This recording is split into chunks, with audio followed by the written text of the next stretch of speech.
This is the video podcast for Chapter 14 of Field Methods of Hydrology, and the topic is environmental tracers. This is part of the water quality section for reasons that you'll see hopefully in a few minutes why I've chosen to put this in here. Now, why are we interested in environmental tracers? Well, a tracer is a substance that's used to investigate a hydrologic pathway. Tracers can be the result of both accidental or deliberate releases, and they can reveal a lot of important things about what water is doing in terms of its flux and even how much is being stored. But especially, and most importantly, the mechanisms of how water is moving around. We can see speeds.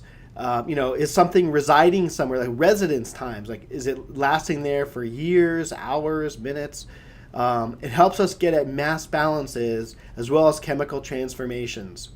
I want to read to you a little news article that had come out that shows about the importance of an example from accidental tracers. And accidental tracers are quite ubiquitous, so most of what this presentation is going to be about is drawing on accidental tracers. But I will also talk about deliberate tracers, which are really helpful if you're allowed to use them. Okay, so the title of this news article was "Why Oceanographers Love Plastic Duckies."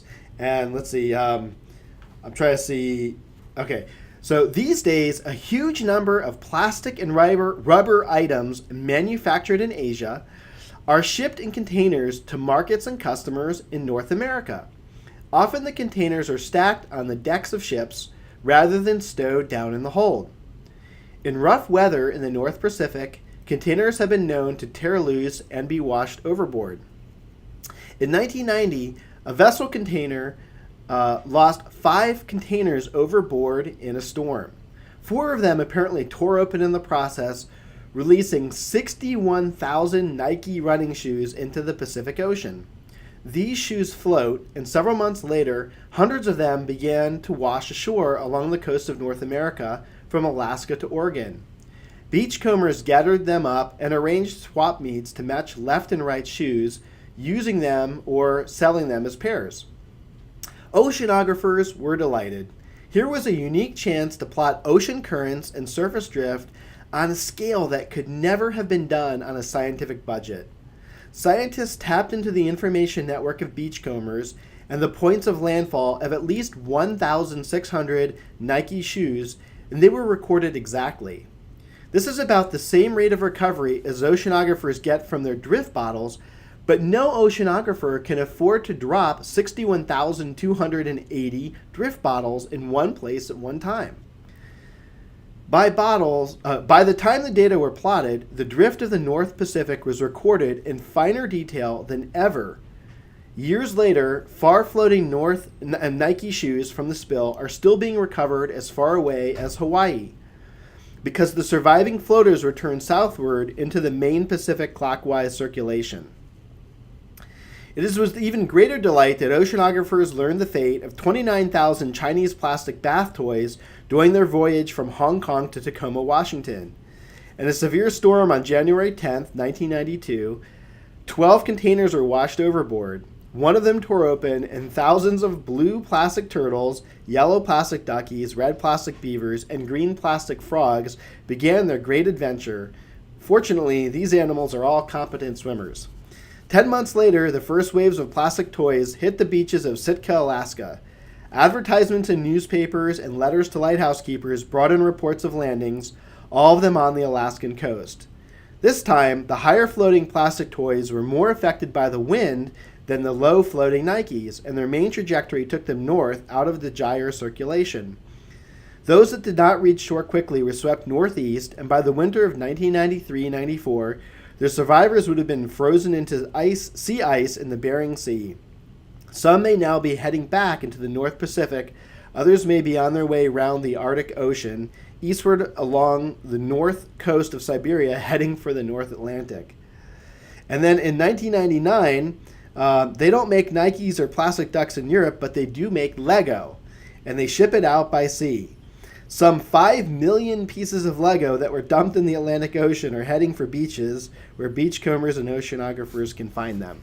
Okay, so This is an example emphasizing oceans, but the same is true for hydrology dealing with the terrestrial part of the world, that there are a lot of accidental spills that take place that we can make use of. And just as some photos on the left, here's a deliberate tracer painting gravels and cobbles to put them in a river to study sediment transport mechanisms. And on the right, here's an accidental tracer where two streams are coming together. One is receiving a lot of sediment from agricultural lands that are having furrow and sprinkler irrigation. And then on the right, those irrigation methods are not being done on this particular day. Let me show you a few examples of tracer studies used more scientifically. And these are relevant because, this is a field methods and hydrology class, so I want you to have these ideas so that if you ever need to do a tracer experiment for something, then you have an idea of how to go about it. This is an example of a river mixing tracer study. In this case, a dye tracer was ejected into the river, so that's a deliberate tracer, and they wanted to see how quickly it transports and mixes.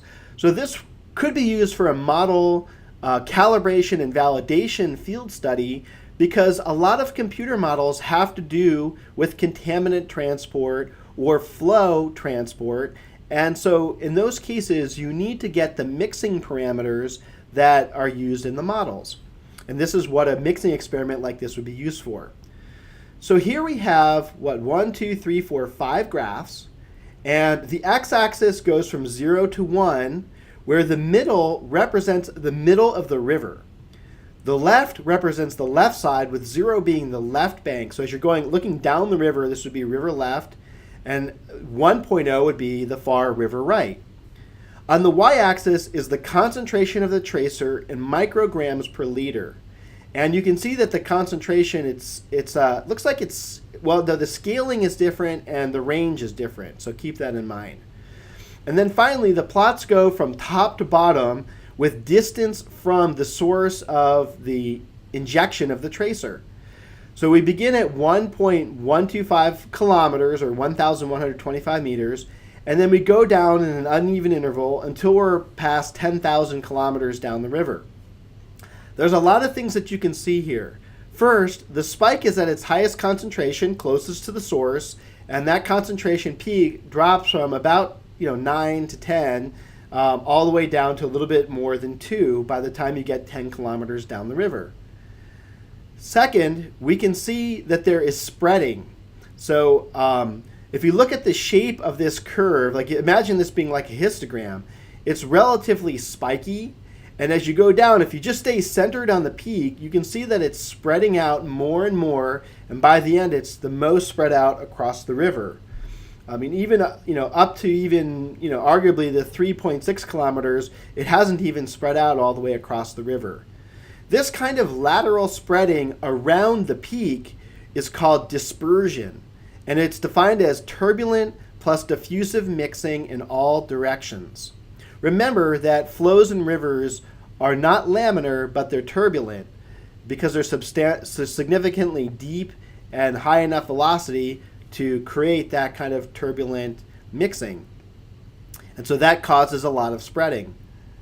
There's also the downstream spreading. I mean, obviously the flow is carrying the contamination down the river, and we just call that advection, defined as the transfer of the material by and with the bulk flow. So most of the contaminant is just moving down the river, but some fraction of it is spreading laterally. And that happens in two ways. One, by just spreading around the peak, but then also the peak itself is shifting from right to left, and it's not shown here, but that's because the river is meandering. And as the river meanders, then from one side to the other, the peak, the bulk flow is going to be shifting because the flow is moving from one outer bank across the center of a riffle into the other outer bank on the next meander bend. I don't want to see any notifications. Apologies for that. I always forget to turn that off. Okay, so the next thing, groundwater dispersion tracer study. So let's move from surface water to a groundwater example. In this case, we have a constant source of contamination.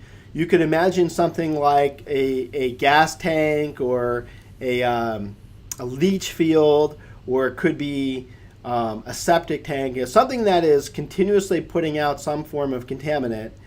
And then gravity is causing that aqueous contamination to move down into the ground. But then there's also the ambient groundwater flow, which in this case is from left to right. And the x-axis here is horizontal distance. The y-axis is vertical distance. So we're anywhere from 0 to 22 meters underground. And then the contours that are shown on this plot are the concentration of the contaminant. Now, actually, this is something I forgot. No, that wasn't there. Okay, in this one here, we just had overall tracer contamination. Now we're going to change. Instead of reporting absolute value of concentration, we're going to divide the concentration at any point by, so that's given the symbol C, by C naught or C0. What this is the concentration of the source. So typically, of course, there's no additional source, so the concentration can only go down, and so therefore C over C0 can only be lower than 1. This is a very common non-dimensional way of looking at the spatial pattern or temporal sequence of concentration in a tracer study. And what you can see here are 3 different plots.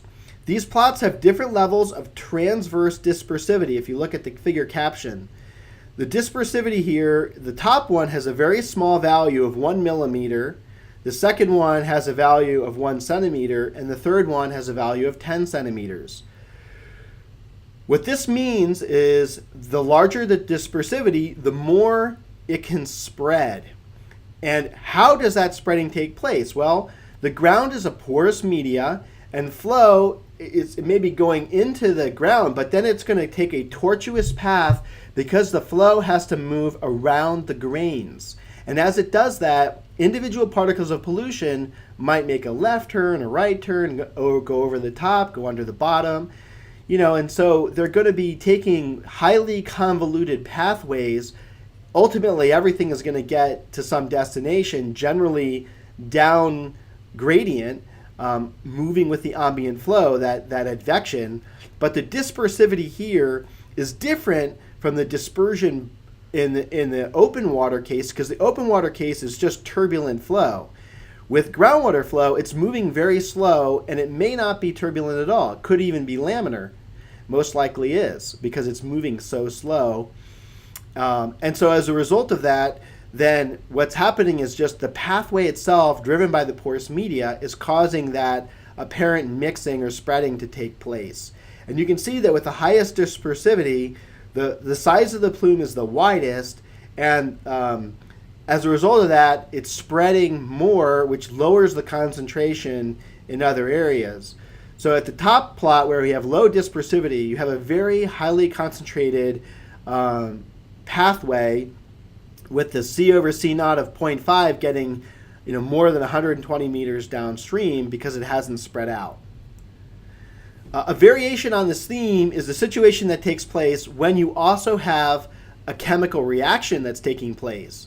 So this is where whatever the contaminant is or the tracer, it isn't just moving with the flow and spreading, it's also being removed through chemical transformation. And here we have kinetic reactions with either a 30-year, 3-year, or 0.33-year half-life. The faster the chemical reactions are taking place, which is the bottom plot, so a half-life means half of that material has been eaten up or transformed in that time. Well, it's being transformed so quickly that it cannot spread very far before it's gone, and so as a result, the contamination is highly concentrated near the source. At the other end of the spectrum, we have a very long period before half the material has been transformed. Then you can have a lot of spreading taking place. As just one last example related to chemical transformation, we have the case of the terrible Exxon Valdez oil spill in the Gulf of Alaska. Remember that took place in Prince William Sound. And what happened is here at Prince William Sound, where the number 1 is located on the map, it's pretty interesting. Of that material that spilled, 25% of it evaporated and 47% of it beached. Of what went out, 25% went out basically into the open ocean. But as it continued to move, more things were happening. The oil sank and it became part of an oil water immersion. So as the currents continued, by the time you get to point 3, there was only 10% left. And by the time you get to this other coastal area by point 4, then only 2% was into that strait. So there was really devastating consequences in Prince William Sound. But it's just really interesting to see that we have these transformations that are taking place of evaporation, sinking, and emulsification that cause this contaminant to become less available to cause environmental impacts. So let's turn from those fairly practical examples and definitions to just some more fundamental understanding of what's happening with the tracer. One kind of release of a tracer is called a spike release. So you put it in, it's there, and then it diminishes. And if we just stay centered on a spot with no ambient flow, you would expect that that high spike of concentration is going to be decreasing from time 1 to time 2 to time 3. So through time, it's going down. And then as it goes down, it's spreading laterally around that center. This is a case where this is primarily just molecular diffusion. So it's equally spreading in all directions. This is just a two-dimensional spreading example. Well, I mean, it's one-dimensional left and right, I guess. But anyway, the concentration and it's spreading across this line. Okay, another example is a constant source of a contaminant or tracer. And here, at this location 0, we're holding the concentration of the contaminant or tracer constant at a value of 1, so the concentration equals the injection level, and then it's decreasing as you move downstream from there, but over time, because we're holding this constant, the concentration is increasing more and more, so it's spreading both in the downstream direction and the concentration is increasing downstream. One of the challenges that comes up in dealing with tracers is deciding how to quantify the data. So imagine that we have a plume of contamination. The plus shows the location where it was in the first time. It gets released basically as a spike. Now we're going to go to time 2, and here's the center, and you see this very high concentration, this little dark blob. It's now advected downstream somewhere, or it's advected somewhere off the plus. At time 3, it's advected and spread, so the concentration's a little bit lower, and we see it's more spread out. At time 4, it's primarily spread, the concentration's lower, and it's back located off the peak. Now let's do another tracer experiment, and with another plume, and you have another example, or what we call a realization of this contaminant transport. So the question becomes, if you want to characterize the average condition of this tracer study, how would you put together the data from plume 1 and plume 2? There's 2 ways to do that depending on what you want. The first is to use basic averaging, which just says for any pixel or square or whatever, any location relative to the center at the plus, what is the concentration in plume 1 and plume 2, and I'll take the average of that at each time interval. When you do that, you're primarily going to see the spreading that takes place regardless of where the center of the plume is located. So both advection and dispersion would be represented by basic averaging. So, for example, if we look at these blue and orange squares that I've shown, imagine a case where in time 1, plume 1, we have a centered plume, and then time 2, we have an advective plume, but they both are spread to the same degree. When you average those together, the size of the plume would be double, and you wouldn't be seeing the fact that it's staying as a coherent body with a tight distribution around the center. Instead, you would see the overall mix of the orange plus blue, okay? So this could be a little confusing, but the idea is you're just, at any location, it's the average of what happens in the 2 plumes without being mindful of the nature of spreading. And so the outcome is that because the orange is up here and the blue is down here, then when you average those two together, half the concentration is above and half is below, and so it looks like one big plume with half the concentration spread everywhere. Another way to go is to stay centered on the plume. Move with it, like every time step, adjust the plus to be located at the centroid of the plume. This is called centered averaging. In this scenario, in the end, you have the same outcome where each plume has maintained the same shape and size and concentration, but of course the orange is shifted. But now we're going to move the center into the location where the plume is, and therefore the size of the plume will be half the size of the basic averaging. Now, as I'm talking, this is feeling somewhat esoteric, but it's actually really, really important, because what this has to do with is, like, if contamination is taking place, and especially if you're doing a tracer study, the actual path that a contaminant is going to take, it depends on something that's highly variable, like just this dispersivity concept, especially if you're in a porous media. Or if you're in a surface flow, it could be a result of the discharge and how turbulence and the area of inundation and pathways change depending on the roughness that's in the river at that flow. So what that means is, like, do we just want to know in general where it goes, which would be the basic averaging, or do you want to see how the plume is moving and spreading? I don't care where it is. I'm going to follow that plume and see what the nature of spreading is without worrying about the advection. Let me show you another example of a use of tracer that isn't about transport so much as more of like a mass balance. So I'm calling this Vadose zone transport, but it's really also a hydrologic balance, because we're going to use a mass balance approach to figure out where stuff went. So let's ask the question, does snowmelt in the Sierra foothills become primarily stream flow, groundwater recharge, or evapotranspiration? This has always been important, but the reason why it's important has changed. Historically, it was important for understanding supply of water, whereas more recently, people might be more interested in environmental consequences of water conditions. We're also seeing with drought and climatic change that people are once again also concerned about water supply. And this is work that was done as part of the PhD by Dr. Lee McDonald, who went on to become a professor at Colorado State University and really did fantastic research on cumulative impacts of land use on watershed scale water and sediment movement. So in this PhD research, the approach was to use, we're interested in snowmelt, but the first thing is we're not going to study snowmelt because we want a controlled experiment. We're going to pretend that the water is on the ground and melting, and moving like as if it was snowmelt. So in the spring, take out a sprinkler and simulate water soaking into the ground and then see what happens to that.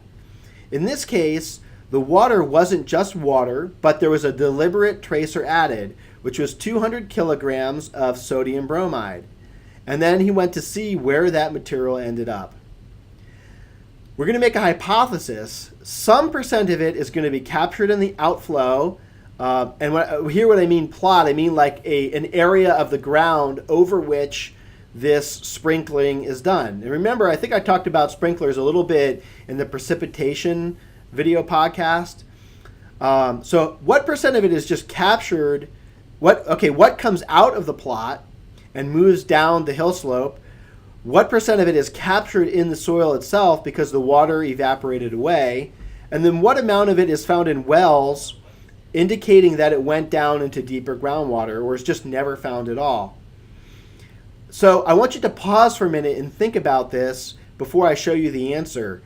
If you sprinkle water onto the ground in the springtime, what fraction of it do you expect to run off as opposed to be stored? And this basically would tell us something about the fate of snowmelt during the spring. So hopefully you've paused, and the answer is that out of 200 kilograms, only 20 kilograms were recovered after 2 years of monitoring the outflow from the plot.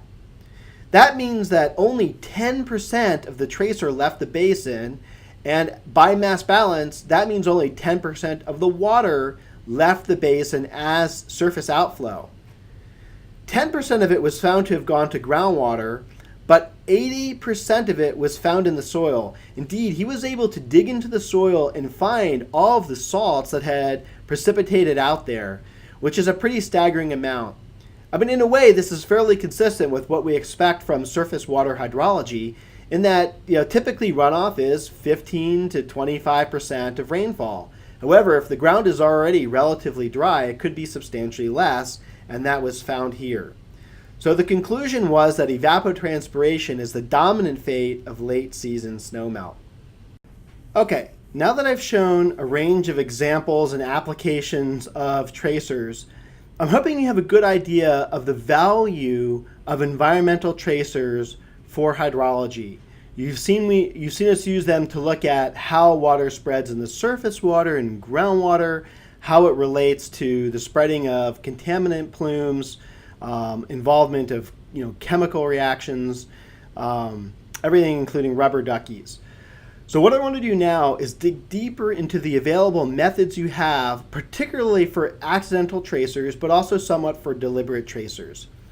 So accidental tracers, to give a formal definition, are substances previously released into the environment, naturally or artificially, that can be used to study pathways.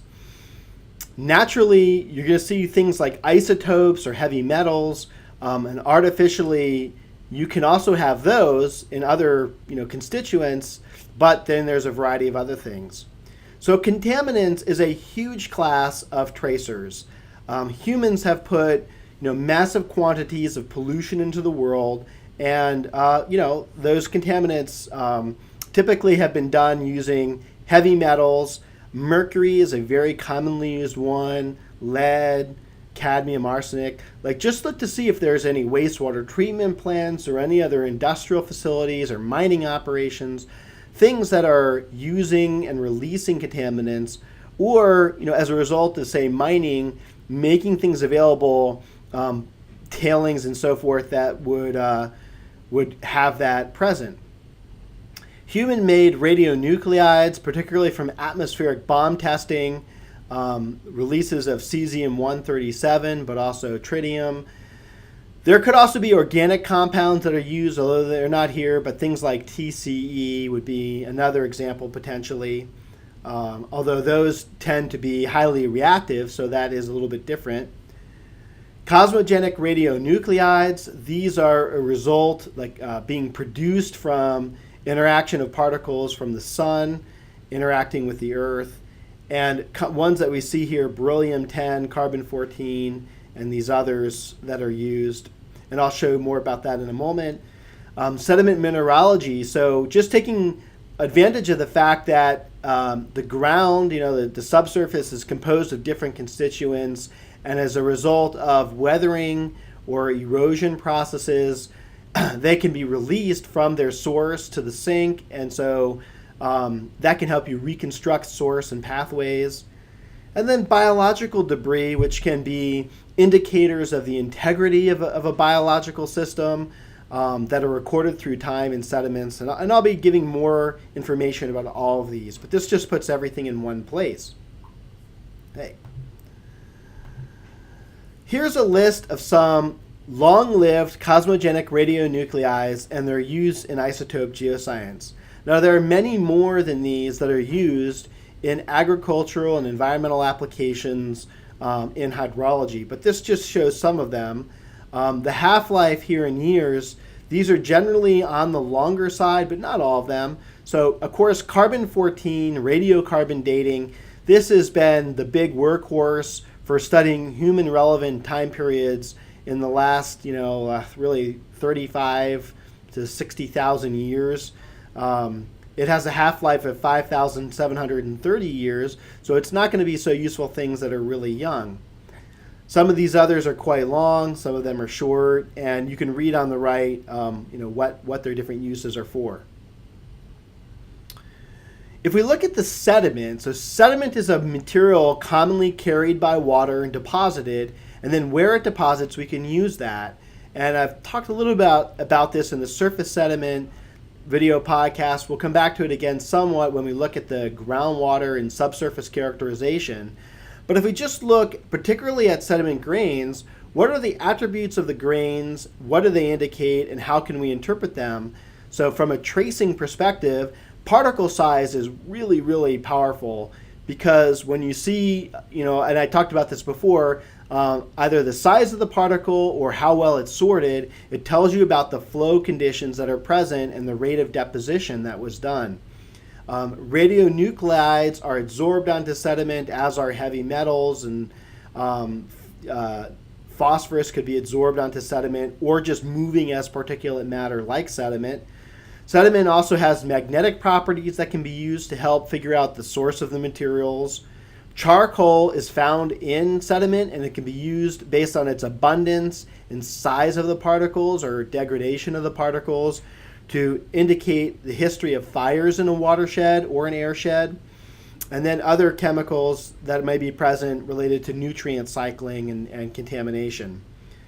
There are people, and I think I mentioned this before, like people with like forensic kind of skills where their expertise is certain invertebrate parts or pollen grains or plant seeds, and all these biological materials can be really amazing for hydrology to be able to understand the relationship between the water balance and different aspects of ecology, such as food web, the composition and structure of a community at local and regional scales.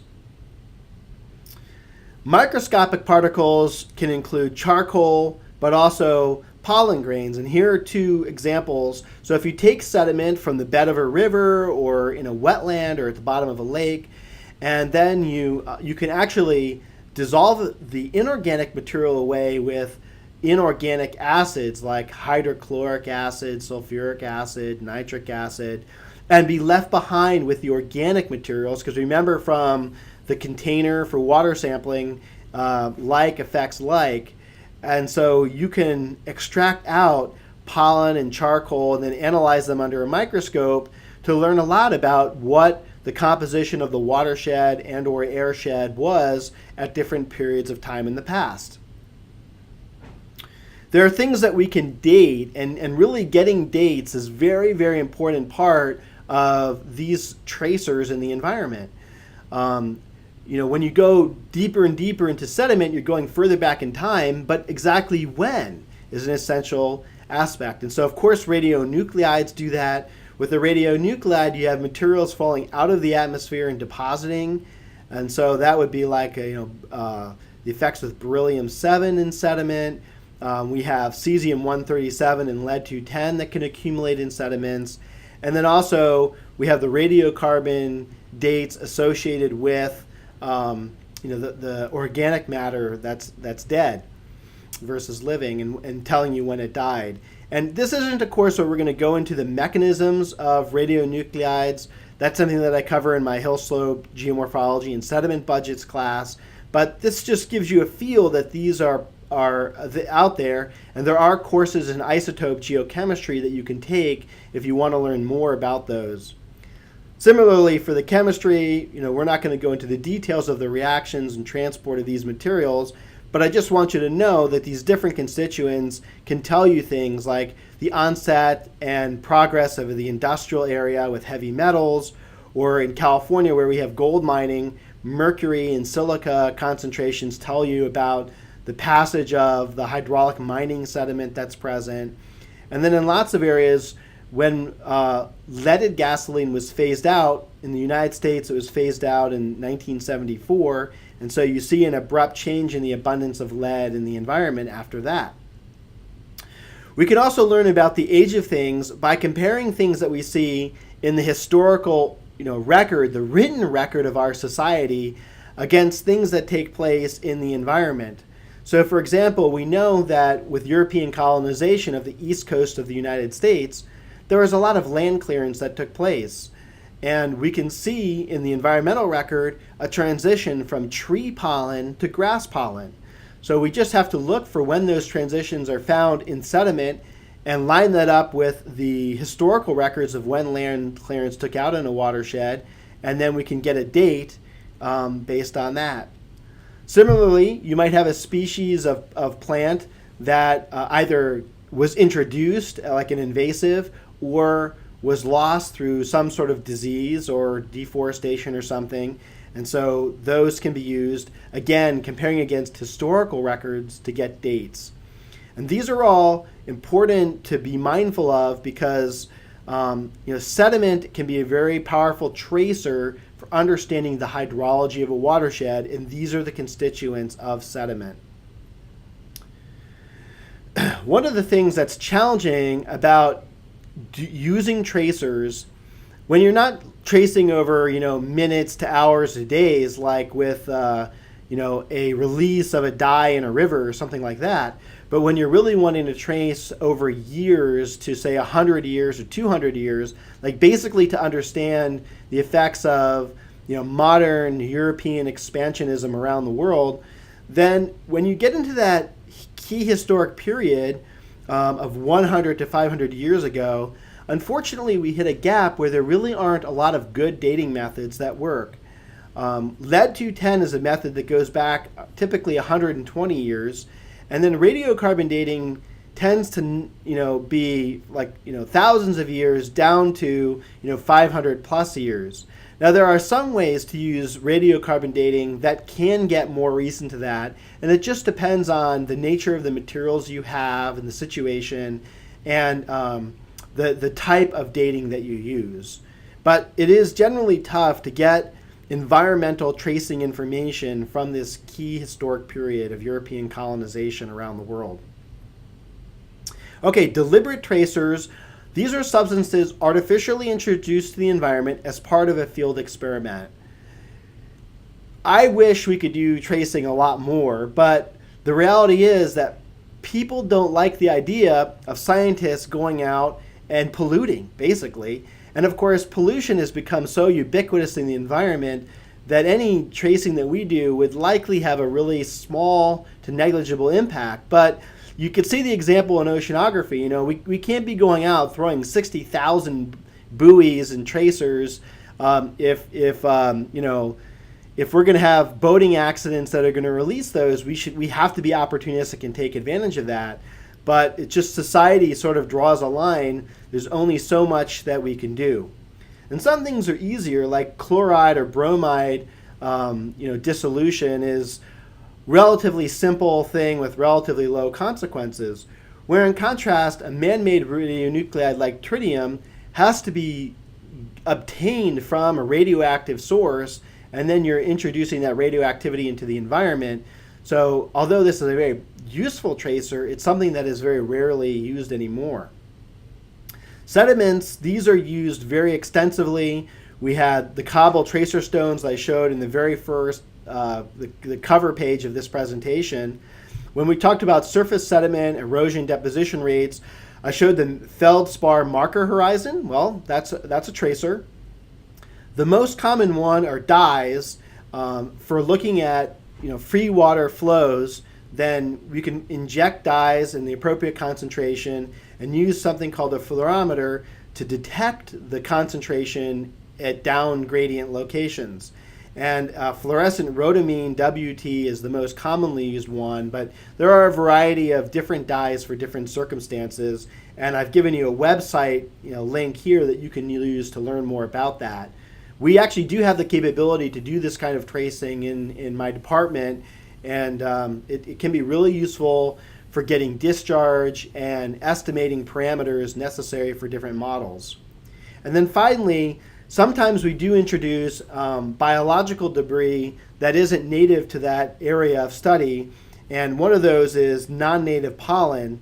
There's a type called Lycopodium. We use it more in a laboratory setting than in an environmental setting, but we use it to dope samples so that we can have a count and get something that is independent of what the naturally occurring pollen is. Okay, and then here's just a few examples of dye studies. In the left is a small lake. You can see that the dye is introduced in the lower left of the lake, and then it spreads around through time. You can see the large concentrated but relatively small areas, and then much later the diffuse low concentrations more ubiquitously. In the upper right, a dye is being used in this case where we have a flume experiment studying sediment transport dominated by bed load, but to look at the role of vegetation that would be occurring in a large river.